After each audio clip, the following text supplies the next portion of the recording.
Bismillahirrahmanirrahim. Assalamualaikum warahmatullahi wabarakatuh. Hello everybody.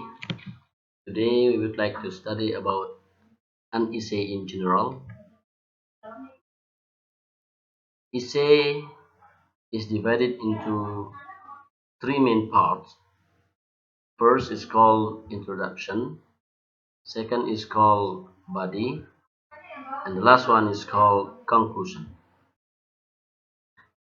In introduction, there are two main parts of introduction.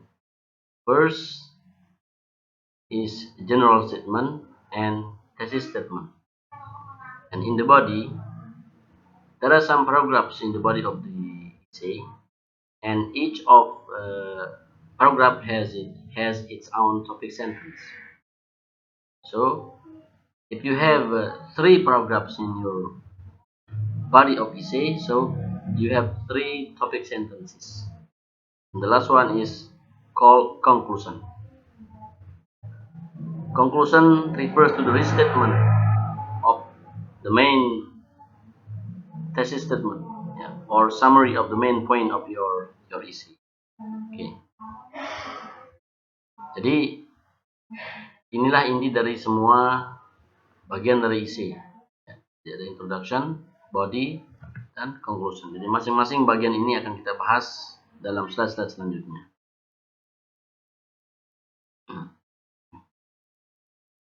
Yang pertama berkaitan dengan introduction. Introductory paragraph is divided into two main parts. First is called general statement, and second is thesis statement. General statement itu berkaitan dengan topik, ya. Introduce the general topic of the essay. Jadi topik daripada essay itu ada di general statementnya. Yang kedua, dalam general statement itu Anda harus bisa memberikan gambaran apa yang akan dibahas dalam essay tersebut. Ya, capture the reader's interest. Jadi, apa yang akan dibahas dalam essay tersebut itu sudah ada di gambaran dalam general statement. Nah, apa itu thesis statement?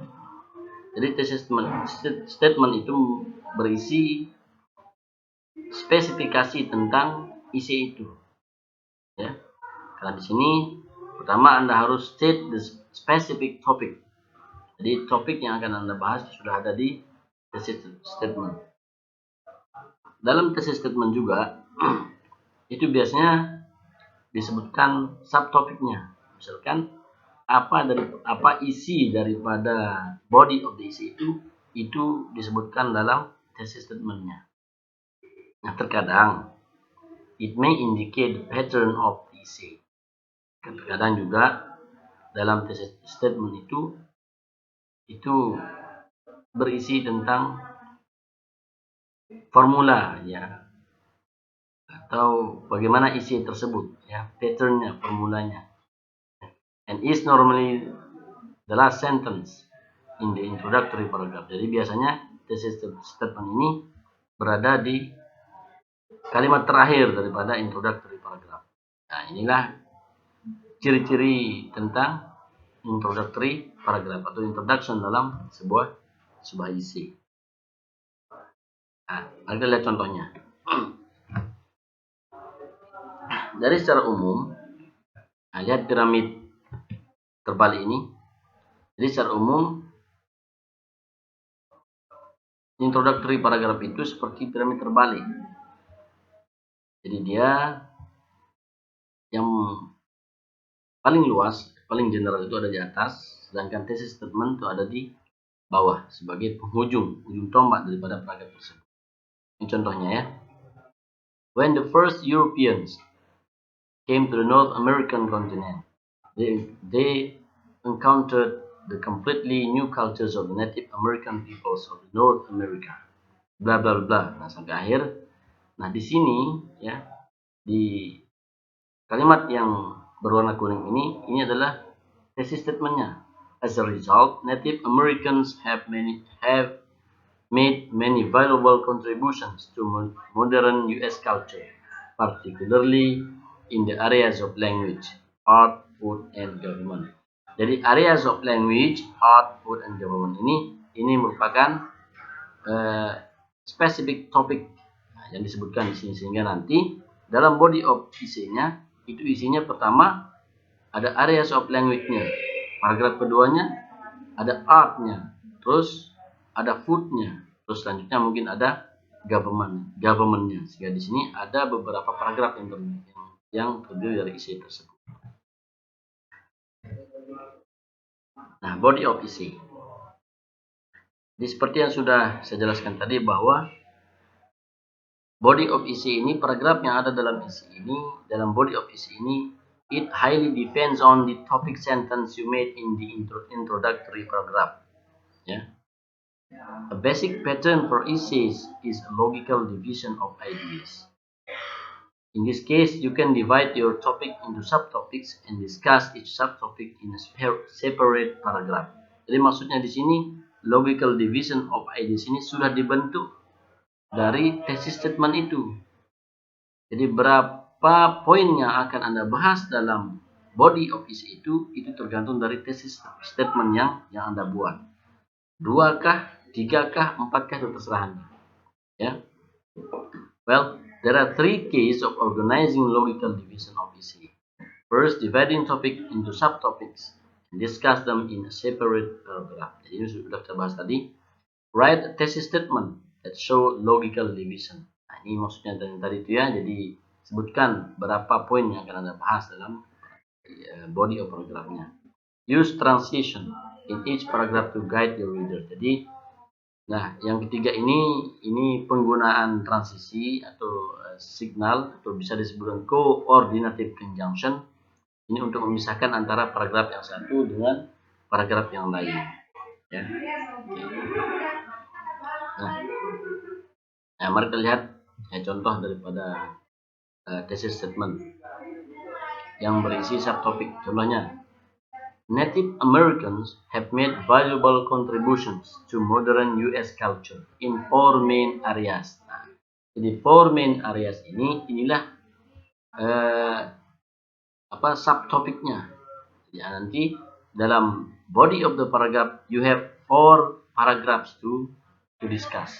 So in each paragraph you have the topic sentence.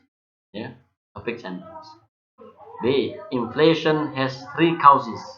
Causes ini adalah controllingnya. Ya, sama fungsinya, yaitu sebagai subtopiknya.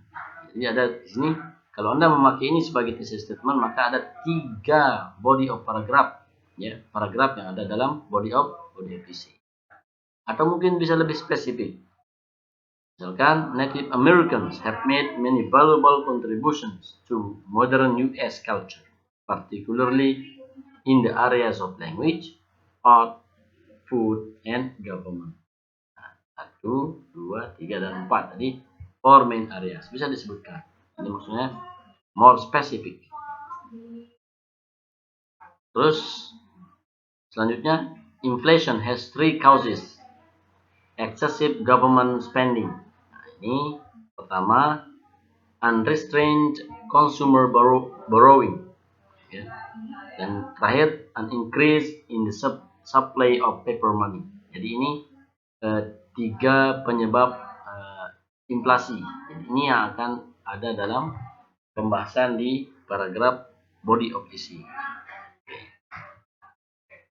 Nah, inilah contoh transisi yang sering digunakan dalam dalam memisahkan paragraf yang satu dengan paragraf lainnya, atau mungkin kalimat yang satu dengan kalimat yang lainnya. Ini bisa digunakan, ya, silakan dipelajari. Nah, conclusion. Kita lanjut ke conclusion. The conclusion is the final paragraph in an essay. It has 3 purposes. First, it signals the end of the essay. To do so, begin your conclusion with transition signal. Jadi conclusion ini merupakan paragraf terakhir daripada sebuah isi. Jadi ia menandakan bahwa isi ini sudah berakhir. Sehingga biasanya conclusion ini diawali dengan transition signal. The conclusion is the final paragraph in an essay. It has three purposes. Jadi kesimpulan itu merupakan paragraf terakhir daripada sebuah essay. Jadi kesimpulan ini memiliki beberapa tujuan. First, it signals the end of the essay. Di penanda bahwa essay ini sudah berakhir. To do so, begin your conclusion with a transition signal. Nah, biasanya concluding paragraph ini dia diawali dengan transition signal. Nah, seperti to sum up, in conclusion, in summary, finally, dan lain sebagainya. It reminds your reader of your main points. Nah, ini maksudnya concluding paragraph ini memberikan kesan bahwa pembaca sudah mengerti atau mengetahui apa yang menjadi poin daripada paragraf isi Anda. Tuh, ya. Terus it leaves your reader with final thoughts on the topic. Jadi pembaca sudah bisa mengambil poin-poin daripada isi tersebut. Nah, ini bagaimana mengelola concluding paragraf ini sehingga memberikan kesan bahwa kesimpulannya menarik bagi pembaca. Nah, selanjutnya ini ada beberapa teknik, ya, teknik menulis concluding paragraph sehingga pembaca bisa memiliki